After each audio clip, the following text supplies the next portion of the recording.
Hello students, कैसे हैं आप सब लोग। वेलकम टू हुदा सर की पाठशाला। आज मैं आपके लिए लेकर के आया हूं क्लास 10 से economics chapter 3 money and credit. आज हम लोग देखेंगे इस चैप्टर में पैसे का प्रचलन कैसे इसकी शुरुआत हुई, क्रेडिट या लोन हम लोग किस किस जगह से लेते हैं, फॉर्मल सेक्टर, इनफॉर्मल सेक्टर, किस तरीके से इनफॉर्मल सेक्टर की लोन्स जो हैं विलेजेस में लोगों को कर्ज के जाल में फंसा रही है, किस तरीके से फॉर्मल सेक्टर लोन्स को अगर बढ़ा दें विलेजेस में तो हमारे कंट्री का डेवलपमेंट और प्रोग्रेस जो है उसकी रफ्तार बहुत तेज़ी से बढ़ जाएगी। और आखिर में फिर हम लोग देखेंगे लास्ट ईयर सीबीएसई ने जो बोर्ड में क्वेश्चंस पूछे थे और उसका आंसर। तो आइए शुरुआत करें हम लोग money as a medium of exchange से। आज की जो मॉडर्न इकोनॉमी है, मॉडर्न इकोनॉमी का मतलब आज जिस तरह की इकोनॉमिक कंडीशन है, ग्लोबलाइजेशन का जो सिचुएशन है, मनी का रोल बहुत ज़्यादा बढ़ जाता है। गुड्स की जो एक्सचेंज है, यानी कुछ लोग गुड्स को खरीदते हैं और कुछ बेचते हैं, तो खरीदना और बेचना एक्सचेंज कहलाता है। मनी इसमें इंटरमीडिएट रोल प्ले करता है। जो भी डेथ, कर्ज वगैरह होती है, उसके पेमेंट में भी उसको लेना और देना दोनों मनी के फॉर्म में होता है। लेकिन सोचिए, कुछ 100 साल पहले जब मनी नहीं था तब हम लोग किस तरीके से बिजनेस करते थे। तो उस टाइम में जो भी चीज़ें खरीदी और बेची जाती थी उसमें इंटरमीडिएट मनी का कोई भी जगह नहीं था। लोग एक सामान परचेज करते थे, उसके एवज में दूसरा सामान दूसरे से लेते थे, और इसे हम बार्टर सिस्टम के नाम से जानते हैं। शुरुआती दौर में ग्रेन्स और केटल्स को एक्सचेंज के तौर पर इस्तेमाल में लिया जाने लगा। प्रॉब्लम कहाँ पर आ रही थी, इसको एक एग्जांपल से समझिए। मान के चलिए कि पर्सन ए ये जो है राइस प्रोड्यूस करता है, एक पर्सन बी इसके पास गॉट है, पर्सन सी ये जो है पॉट बनाता है, और पर्सन डी इसके पास वेजिटेबल्स हैं। पर्सन ए जिसके पास राइस है उसे पॉट चाहिए जिसमें कि बर्तन में खाना बनाए, लेकिन पर्सन सी इसे राइस नहीं चाहिए, राइस इसके पास है, इसे वेजिटेबल चाहिए। लेकिन वेजिटेबल वाले को गॉड चाहिए क्योंकि उसके घर में एक पार्टी होनी है। तो यहाँ पर हम देख रहे हैं कि यहाँ पर वांट्स की कोइंसिडेंस नहीं बन रही है, लोगों की जो ज़रूरत है उसका कोइंसिडेंस नहीं बन रहा है। तो कोइंसिडेंस बनना ऐसा चाहिए कि राइस जिसके पास है अगर उसको पॉट चाहिए तो पॉट वाले को भी राइस चाहिए। इसे बोलते हैं डबल कोइंसिडेंस ऑफ वांट्स। यानी कि when a person desire to sell is exactly matches what the other wishes to buy is known as double coincidence of wants। और ये होना बड़ा मुश्किल था, इसलिए बार्टर सिस्टम जो है वो फल फूल नहीं रहा था ठीक से। तो लोगों ने एक इसका रास्ता निकाला। ग्रेन्स को, जैसे कि एक छोटा बंडल या एक थैला ग्रेन्स जो है उसको इस्तेमाल में लिया जाने लगा, या फिर एक कैटल, एक छोटा सा जानवर, उसको मनी के तौर पर इस्तेमाल में लाया जाने लगा। यानी कि राइस वाले को अगर पॉट चाहिए तो ये राइस बेचेगा, पॉट खरीदेगा तो उसके एवज में ग्रेन्स देगा या कैटल देगा। पॉट बेचने वाले को अगर वेजिटेबल चाहिए तो ये जो ग्रेन्स है और कैटल्स है वो वेजिटेबल वाले को दे देगा। लेकिन इसमें एक परेशानी शुरू हो गई कि ग्रेन्स जो है वो ख़राब हो जाते थे और कैटल्स कई बार मर जाते थे, और दूसरा बल्कि भी बहुत ज़्यादा है, इसको कैरी करना बड़ा मुश्किल हो रहा था। तो इस यहाँ पर मनी का जो है वो ईजाद होता है। शुरुआती दौर में लोग शिप जिसको बोलते हैं, पानी में पाया जाता है, समुद्र में, कौड़ी हिंदी में बोला जाता है, उसका इस्तेमाल करने लगे एक्सचेंज करने के लिए गुड्स। बाद में फिर लोगों ने सोना, तांबा, चांदी, इन सब के सिक्के जो है उनका इस्तेमाल किया, और आखिरकार 200 साल पहले मनी का जो है एक्चुअल में आविष्कार हुआ, जिसको हम लोग नोट करेंसी के नाम से जानते हैं। तो हम लोग यहाँ देख पाए कि किस तरीके से मनी का इस्तेमाल मीडियम ऑफ एक्सचेंज के तौर पर किया जाने लगा और इससे हमारी ज़िंदगी जो है वो आसान होने लगी। तो आइए करेंसी को देख लें हम लोग। मॉडर्न फॉर्म जो मनी का है वो करेंसी है। और भी तरीका है, आजकल तो हम लोग डायरेक्ट ट्रांसफ़र कर देते हैं, पेटीएम कर देते हैं, ठीक है, लेकिन हम लोग को यहाँ पढ़ना है नॉर्मली करेंसीज यानी कि पेपर नोट्स जो हैं, और दूसरा जो कॉइन्स है जो कि गवर्नमेंट रिलीज़ करती हैं, उसके बारे में हम लोग पढ़ेंगे। तो इंडिया में ये जो करेंसी है इसको रिजर्व बैंक ऑफ इंडिया जारी करती है गवर्नमेंट के बिहाफ में, यानी कि नोट्स को छापने का राइट्स जो है केवल रिजर्व बैंक ऑफ इंडिया को, दूसरा कोई भी ऑथोराइज्ड नहीं है। अगर वो ऐसा करता है तो उसको सज़ा होती है, और इसको हम लोग एक्सचेंज करते हैं और मीडियम ऑफ एक्सचेंज के तौर पर एक्सेप्ट भी करते हैं। रिजर्व बैंक जो यहाँ पर नोट्स इशू करती हैं वो सेंट्रल गवर्नमेंट के बिहाफ में होता है, इसलिए आप नोट को उठा करके देखेंगे तो उस पर एक लिखा हुआ रहता है कंडीशन, आई प्रॉमिस टू पे द सम ऑफ रुपीज़, जितने का भी नोट है वो, टू द बियरर, और नीचे गवर्नर का जो है सिग्नेचर होता है, यानी कि उसकी एक लीगल वैल्यू है और कोई भी आदमी लीगली रिफ्यूज़ नहीं कर सकता है किसी भी नोट को या फिर कॉइन्स को एक्सेप्ट करने से। आजकल हम लोग अक्सर सुनते हैं कि कुछ लोग कॉइन्स को, छोटे कॉइन्स को लेने से मना करते हैं, लीगली ऐसा नहीं किया जा सकता है। सेकंड आइए डिपॉजिट विद बैंक्स। तो एक मनी का फॉर्म तो हमने देखा जो हमारे हाथ में नोट्स हैं और जो कॉइन्स हैं। दूसरा, बैंक्स में जो पैसा हम लोग डिपॉजिट करते हैं, खर्च करने के बाद जो पैसे बच जाते हैं, हम लोग अकाउंट खुलवाते हैं बैंक में, और अकाउंट किसी इंडिविजुअल के नाम से होता है, कई बार इस संस्था के नाम से भी होता है, लेकिन जनरली हम जो अपना सेविंग्स रखते हैं वो अकाउंट खुलवा करके अपने नाम से ही रखते हैं।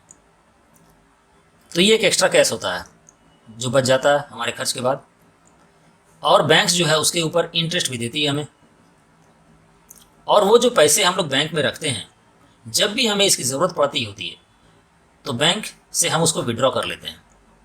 यानी कि ये डिपॉजिट्स जो कि डिमांड करने पर, हमारे डिमांड करने पर बैंक हमें दे देती है विड्रॉ करने के लिए, इसलिए उसका नाम पड़ा डिमांड डिपॉजिट, यानी कि वैसे डिपॉजिट जिसको डिमांड करने पर बैंक हमें परमिशन कर देती है और हम पैसे को विड्रॉ कर लेते हैं।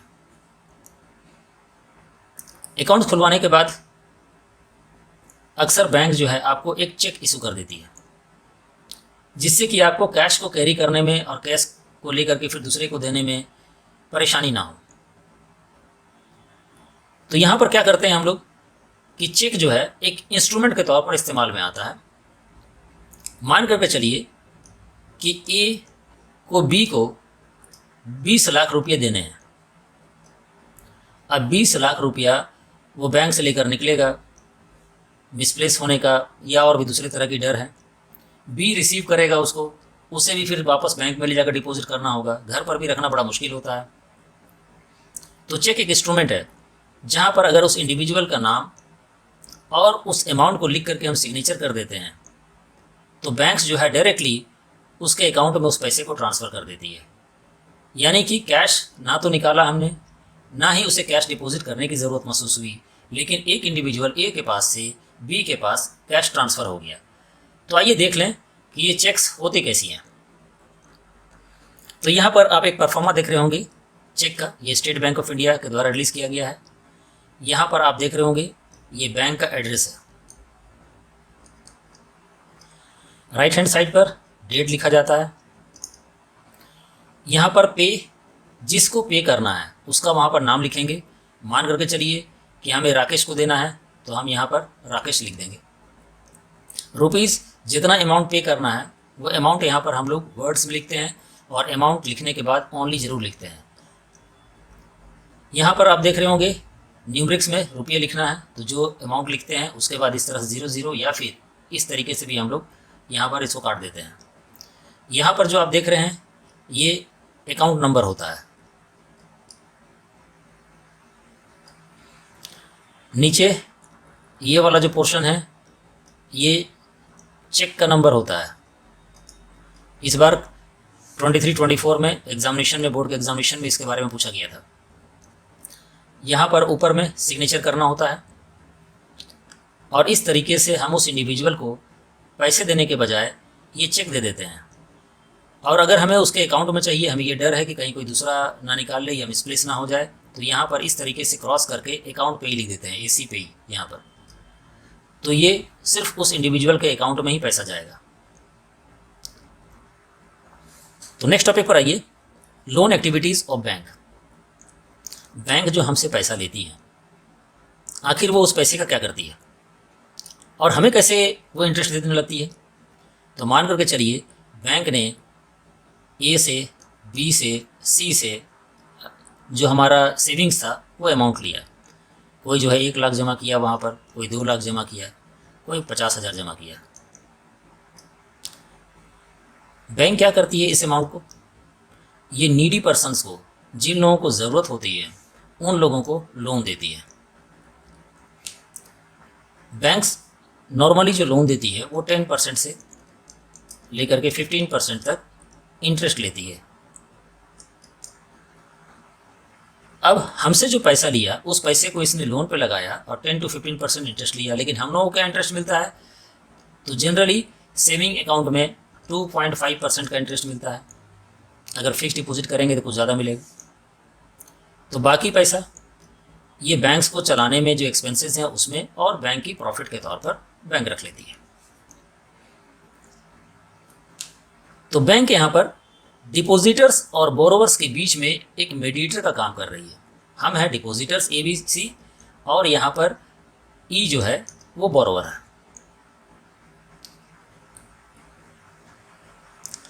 बैंक्स कई बार लोन्स जो है बिजनेसमैन को देती है बिजनेस करने के लिए, फार्मर्स को देती है एग्रीकल्चर करने के लिए, और कई बार ये बैंक्स जो है गवर्नमेंट को लोन देती है इंफ्रास्ट्रक्चर डेवलपमेंट के लिए।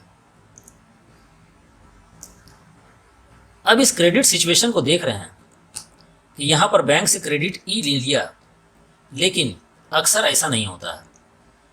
हमारी मैक्सिमम आबादी विलेजेस में रहती है और विलेजेस में इन बैंक की पहुंच बहुत कम है। विलेजेस में पढ़े लिखे लोग कम होते हैं और भी कई रीज़न हैं। इस वजह से ज़्यादातर विलेजर्स बैंक तक नहीं पहुंच पाते हैं। तो ये लोग इनफॉर्मल सोर्सेज से, जिसमें कि ट्रेडर्स होते हैं, लैंडलॉर्ड्स होते हैं, उन लोगों से लोन लेते हैं और उनका इंटरेस्ट रेट बहुत ज़्यादा होता है। वो कई बार 40% से लेकर के 60% तक इंटरेस्ट चार्ज करते हैं। उसके बारे में अभी थोड़ी देर में हम लोग पढ़ेंगे। तो यहाँ पर देख रहे हैं क्रेडिट सिचुएशन 1 बैंक से यानी कि फॉर्मल सोर्स से लिया, और क्रेडिट सिचुएशन 2 यानी कि विलेजर्स ने ज़्यादातर इनफॉर्मल सेक्टर से लिया। तो दोनों सेक्टर को अभी हम लोग समझेंगे।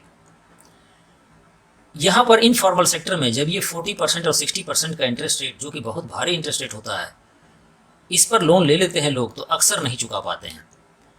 और चुकाना भी होता है तो वो एक लोन को चुकाने के लिए दूसरा लोन ले लेते हैं, तीसरा लोन ले लेते हैं दूसरे लोन को चुकाने के लिए। इस तरीके से डेट ट्रैप में फंस जाते हैं। इसको हिंदी में बोलते हैं कर्ज की जाल। तो आइए देखें ये सिचुएशन कैसे बनता है। तो यहाँ पर आपके NCERT बुक में 2 केस स्टडी दी हुई है। पहले सिचुएशन में सलीम नाम का एक लड़का, उसे एक ट्रेडर के द्वारा 3000 जोड़ी जूते बनाने की ऑर्डर मिलती है और उसे 1 महीने में ये जूते बना करके डिलीवर करने थे। सलीम क्या करता है कि वो जूते बनाने के लिए जो मटेरियल चाहिए उस ट्रेडर से मटेरियल लेकर के, और उसे वादा करता है कि 1 महीने में जब जूते की डिलीवरी हो जाएगी तब वो उसे पैसे दे देगा। तो उसने लोन लिया 1 महीने के लिए। यहाँ पर ईयर नहीं, ये मंथ है।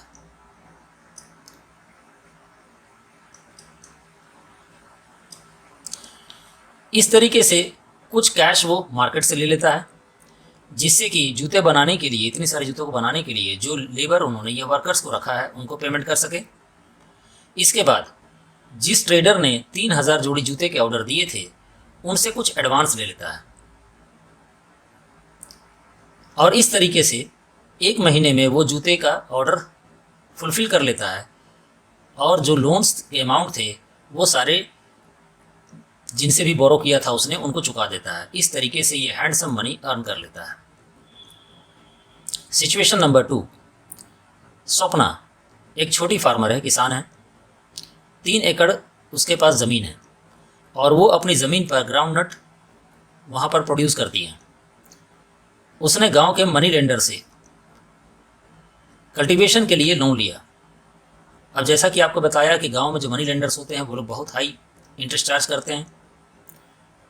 उम्मीद ये थी उसे कि जैसे ही हार्वेस्ट होगा फसल का वो लोन को चुका देगी, लेकिन क्रॉप सीजन के बीच में ही फसल में कीड़े लगने लगे।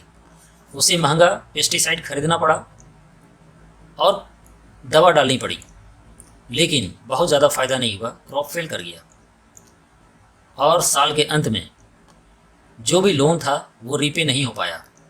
इस वजह से उसे दूसरी लोन लेनी पड़ी ताकि पहले वाले को रीपे कर सके और दूसरे साल का प्रोडक्शन कर सके। तो पहला भी लोन, उसका इंटरेस्ट अमाउंट प्लस मूलधन जिसको बोलते हैं, और दूसरा लोन, इस तरीके से वो डेट ट्रैप में फंस गई और आखिरकार उसको ज़मीन का एक बड़ा हिस्सा बेच करके और अपने डेट को चुकाना पड़ा। तो आप यहाँ 2 सिचुएशन में फ़र्क देख रहे होंगे। अब आइए इस सिचुएशन के हिसाब से हम लोग पढ़ें कि ये सिचुएशन कैसे बनता है और हमें उससे छुटकारा किस तरीके से हम उससे पा सकते हैं। तो आइए टर्म्स ऑफ क्रेडिट। कोई भी बैंक्स या कोई भी इंडिविजुअल लोन बिना टर्म्स के नहीं देती है। जब भी हम लोग बोरो करते हैं कोई मनी को, तो लोन की जो एग्रीमेंट होती है वो एग्रीमेंट वर्बल हो या फिर रिटन फॉर्म में हो।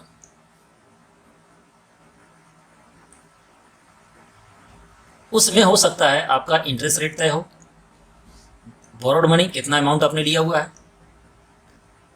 अब ये अमाउंट आप जो लिए हो अगर उसे नहीं चुका पाए तब क्या होगा। मानकर चलिए कि ए को 5 लाख रुपया लोन चाहिए। बैंक जो है ये बोलेगी कि हम 5 लाख आपको देते हैं, आप कर्ज नहीं चुका पाए, तब क्या होगा। तो बैंक को एक गारंटी चाहिए होती है और उस गारंटी को हम लोग बोलते हैं कोलेटरल। तो कोलेटरल क्या होता है, तो ये एक एसेट होता है जो कि बोरोवर्स का होगा। जैसे कि बोरोवर्स के पास ज़मीन हो, उसकी बिल्डिंग हो, उसकी गाड़ी हो, जानवर हो, लाइव स्टॉक्स, या फिर बैंक में डिपॉजिट्स अमाउंट हो, वो उसको सिक्योरिटी के तौर पर बैंक के पास रख देगा। अब नेचुरली 5 लाख का लोन है प्लस इंटरेस्ट है, तो इससे ज़्यादा का सिक्योरिटी बैंक के पास रखना होगा। तब बैंक इसे पैसा देगी कि अगर वो पैसा नहीं चुकाया तो ये सिक्योरिटी को रीपेमेंट के लिए इस्तेमाल में ला सकती है। इस तरीके से कितने महीने या कितने साल के लिए आप लोन ले रहे हो, आप लोन का पेमेंट मंथली करोगे, हाफ ईयरली करोगे या फिर ईयरली करोगे। डिफॉल्टर यानी कि टाइमली लोन पेमेंट नहीं करने की स्थिति में इंटरेस्ट रेट में क्या कोई बदलाव आएगा, ये सारे चीज़ों को हम लोग टर्म्स ऑफ क्रेडिट के नाम से जानते हैं। यानी इसको शॉर्ट में देखिए, टर्म्स ऑफ क्रेडिट में इंटरेस्ट रेट बैंक का, कोलेटरल, जो डॉक्यूमेंटेशन की रिक्वायरमेंट है, जो भी डॉक्यूमेंट चाहिए होंगे, और मोड ऑफ रीपेमेंट, ये सारी चीज़ टर्म्स ऑफ क्रेडिट कहलाती हैं। चीप और एफोर्डेबल क्रेडिट किसी भी कंट्री के डेवलपमेंट के लिए बहुत ज़रूरी होती हैं। जब हम लोग types of sources of credit की बात करते हैं तो 2 सोर्स हैं क्रेडिट के, एक है फॉर्मल सेक्टर और दूसरा informal sector.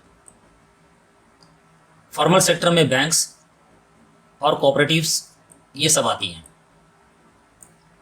Actually reserve bank of India के गाइडलाइंस के हिसाब से इनको काम करना होता है, यानी इस रूल्स को फॉलो करना होता है, इनको लाइसेंस लेनी होती है, इसलिए ये फॉर्मल सेक्टर कहलाता है। आरबीआई जो है इनके ऊपर कंट्रोल रखती है।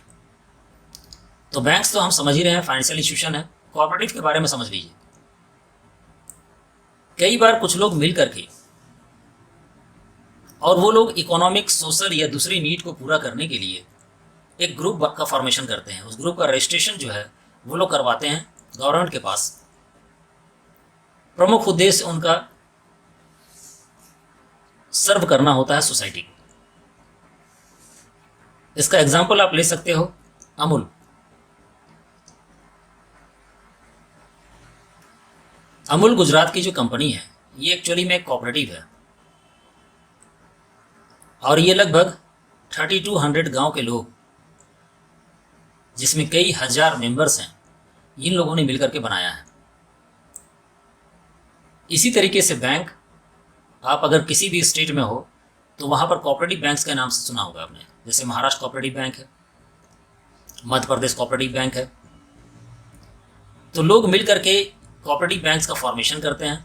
जो मेंबर्स होते हैं वो लोग अपना पैसा कलेक्ट करके, ठीक है, एक जगह पर पूल करके उसे रखते हैं और मेंबर्स को ही फिर वो पैसा रीजनेबल रेट पर प्रोवाइड करते हैं।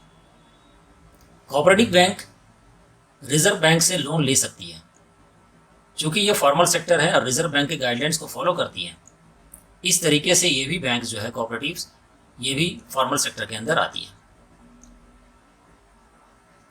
दूसरा होता है इनफॉर्मल सेक्टर, जिसमें कि money lenders, traders, employees, relatives, हमारे दोस्त या कोई भी हो सकते हैं, जिनसे हम क्रेडिट में पैसा लेते हैं। ये खुद कंट्रोल्ड होते हैं, इनको गवर्नमेंट कंट्रोल नहीं करती है। वैसे भी लोन देना लेना बिना लाइसेंस के, बिना परमिशन के, ये इलीगल है, लेकिन ये अक्सर हम लोग देखते हैं शहरों में भी और गाँव में तो बहुत ज़्यादा। क्योंकि इनके ऊपर कोई कंट्रोलिंग नहीं होती है, इसलिए ये लोग मनमाना और डिस्क्रिमिनेटरी फॉर्म में इंटरेस्ट वसूलते हैं। अक्सर इनकी इंटरेस्ट बहुत हाई होती है, 40% से लेकर के 60% तक ये लोग इंटरेस्ट चार्ज करते हैं। और इनफॉर्मल सेक्टर से इंटरेस्ट लेने के बाद अक्सर लोग इंटरेस्ट डिफॉल्टर हो जाते हैं और डेट ट्रैप में फंस जाते हैं। हम लोगों ने भी जिक्र किया रिजर्व बैंक ऑफ इंडिया का, तो आइए रिजर्व बैंक ऑफ इंडिया का फंक्शन भी देख लें। रिजर्व बैंक ऑफ इंडिया, अभी जैसा कि पढ़े थे हम लोग, करेंसी को इशू कर सकती है। ये बैंक्स को, और अभी थोड़ी देर में हम लोग सेल्फ हेल्प ग्रुप पढ़ेंगे, ठीक है, उनके वर्किंग को कंट्रोल कर सकती है। टर्म्स यानी कि क्रेडिट के जो टर्म्स है और इंटरेस्ट है फॉर्मल सेक्टर में, उसके रिगार्डिंग ये डायरेक्शन दे सकती है उसे। इंडिया की जो मॉनेटरी पॉलिसी है, इसको कंट्रोल करने का काम और फीडबैक लेने का काम रिजर्व बैंक ऑफ इंडिया करती है। और कैश रिजर्व बैंक्स के पास कितनी रखनी है, ये भी जो है रिजर्व बैंक ऑफ इंडिया ही तय करती है।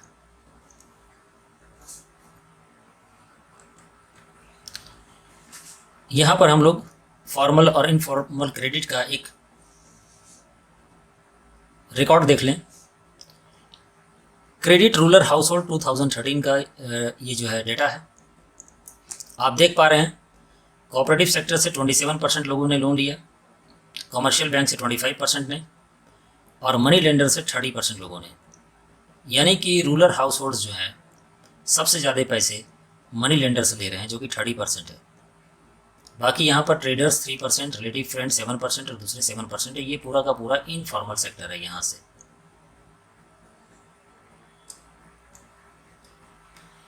और ये दोनों फॉर्मल सेक्टर है। अगर हम लोग अर्बन हाउस होल्ड की बात करें तो आप पर्पल कलर देख रहे होंगे, ये फॉर्मल सेक्टर से लिया गया है, और जो ब्लू कलर है ये इनफॉर्मल सेक्टर से। तो आप शहरों में भी जो गरीब हैं, आप देख रहे हैं यहाँ पर भी सबसे ज़्यादा गरीब लोग जिनके पास एसेट नहीं है 85% इनफॉर्मल सेक्टर से ले रहे हैं। लेकिन जिनके पास थोड़ी बहुत एसेट है 53% अच्छे हैं, जिनके पास सारे एसेट्स वगैरह मौजूद हैं, ज़्यादा ले रहे हैं, वो फॉर्मल सेक्टर से, इनफॉर्मल सेक्टर से कम ले रहे हैं। और जो रिच लोग हैं वो लोग बहुत कम इनफॉर्मल सेक्टर से लेते हैं, ज़्यादातर फॉर्मल सेक्टर से लोन लेते हैं। तो आप यहाँ पर कंक्लूड कर सकते हैं कि गरीब ज़्यादा इनफॉर्मल सेक्टर से लोन लेते हैं और इसलिए वो डेट ट्रैप में फंस जाते हैं, जबकि अमीर लोग जो हैं वो फॉर्मल सेक्टर से लोन लेना पसंद करते हैं।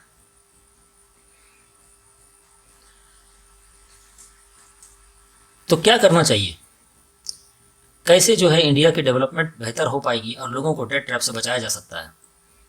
तो इसके लिए ज़रूरी है कि बैंक्स की ब्रांचेस विलेजेस तक ज़्यादा फैलाई जाए, कोऑपरेटिव्स का फॉर्मेशन ज़्यादा किया जाए, लोगों तक पहुंच बनाई जाए। जो बैंक्स बड़े बड़े लोगों को कर्ज देती हैं, किसानों को भी कर्ज देने का उनके ऊपर जो है प्रेशर बनाया जाए। जो टर्म्स ऑफ क्रेडिट है उसको थोड़ा लिबरल किया जाए, लोगों को अवेयरनेस फैलाई जाए उन लोगों में जो पढ़े लिखे नहीं हैं।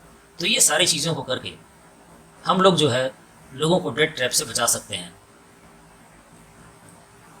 इसके लिए एक विलेजेस में जो प्रोग्राम चलाया गया वो है सेल्फ हेल्प ग्रुप। 23-24 में बोर्ड के एग्जामिनेशन में ये क्वेश्चन पूछा गया, describe the role of self help group in the rural society. अभी जो आपको यहाँ पढ़ाया जाएगा यहीं पर आपको इसका आंसर मिल जाएगा। तो ये सेल्फ हेल्प ग्रुप होता क्या है? तो एक्चुअली रूरल इलाके में गरीब जो है, खास करके औरतें, वो लोग मिल करके 15 से 20 लोग आपस में ग्रुप बनाती हैं। ये आस पड़ोस की ही महिलाएं होती हैं जो कि रेगुलरली एक दूसरे से मिलती हैं, इसलिए एक दूसरे को अच्छे तरीके से जानती हैं। ये लोग 25 रुपये से लेकर 100 रुपये, कई बार इससे भी ज़्यादा, जो उसकी हैसियत में हो, इस तरह से पैसे वो जमा करके एक पूल बनाती है उसका।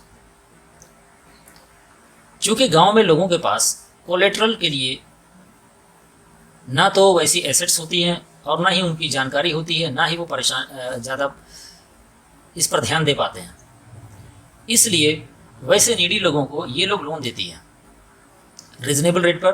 बैंक की तरह कम नहीं होता है, लेकिन इनफॉर्मल सेक्टर में जिस तरीके से हाईएस्ट इंटरेस्ट रेट चार्ज किया था उतना भी ज़्यादा नहीं होता है। कोलेट्रल की डिमांड नहीं करती है, चूँकि वे आपस में ही एक दूसरे को लोन देती है और वहाँ गांव के लोगों की अच्छी तरीके से ये जानती है। इस तरीके से फाइनेंशियली सेल्फ रिलायंट हो जाती है ये वुमेन। एग्जाम्पल है कि स्मॉल लोन्स प्रोवाइड की जाती है मेंबर्स को, ठीक है, मॉर्गेज लैंड को रिलीज करवाने के लिए, या फिर जो उनको काम चलाओ वर्किंग कैपिटल की ज़रूरत पड़ती है उसके लिए, या फिर हाउसिंग मटेरियल की ज़रूरत पड़ती है उसके लिए, या फिर एसेट खरीदना हो, गाय खरीदना हो, भैंस खरीदना हो, ट्रैक्टर हो, या फिर कुछ और खरीदना हो। जब ये महिलाएं बेहतर तरीके से साल 2 साल काम कर लेती हैं, रेगुलरली सेविंग्स अपना जो है दिखलाती है बैंक्स को, तो बैंक्स इनको, ठीक है, लोन ऑफर कर देती है, जिससे कि फर्दर ये आगे दूसरों को लोन दे करके और अपना अर्निंग चलाती है। तो क्वेश्चन का answer, describe the role of self help group in the rural society. तो सेल्फ हेल्प ग्रुप का क्या रोल है? ये वहाँ के लोगों को, यानी विलेज के लोगों को कोलेट्रल के बगैर रीजनेबल रेट पर, इंटरेस्ट रेट पर जो है वो लोन प्रोवाइड करती हैं। ये गांव में ब्लॉक्स को बिल्ड करती हैं, लोगों को फाइनेंशियली सेल्फ रिलायंट बनाती हैं और इस तरह की जो परेशानी है इससे छुटकारा दिलाने में मदद करती है। लास्ट टॉपिक हमारा एक केस स्टडी ग्रामीण बैंक ऑफ बांग्लादेश का है। प्रोफेसर मोहम्मद यूनुस, ये आपको याद रखना है, और बैंक का नाम याद रखना है, ग्रामीण बैंक ऑफ बांग्लादेश। 1970 में एक छोटे से प्रोजेक्ट को लेकर के इन्होंने कोऑपरेटिव बनाया वहाँ पर। 2018 में 9 मिलियन मेंबर्स उसके बन गए। नियरली 81,600 विलेजेस में ये फैली हुई थी पूरे बांग्लादेश में। सारे के सारे बोरोवर्स जो थे वो वुमेन थी, और वो सबसे गरीब सोसाइटी जो बांग्लादेश की है उसको बिलोंग करती थी। और ये गरीब औरतें जो थी उनको सेल्फ रिलायबल बनाया उन्होंने ये बोरो करके, और वो लोग खुद से अपना बिजनेस स्टार्ट की और बहुत ही सक्सेसफुल रही। आपने कोरोना के पीरियड के बाद बांग्लादेश का जो रिकॉर्ड देखा कि अचानक से वो गरीब कंट्री कहलाते कहलाते पर कैपिटा इनकम में इंडिया से ऊपर चली गई, उसमें इस तरह के ग्रामीण बैंक्स का बहुत ज़्यादा योगदान था।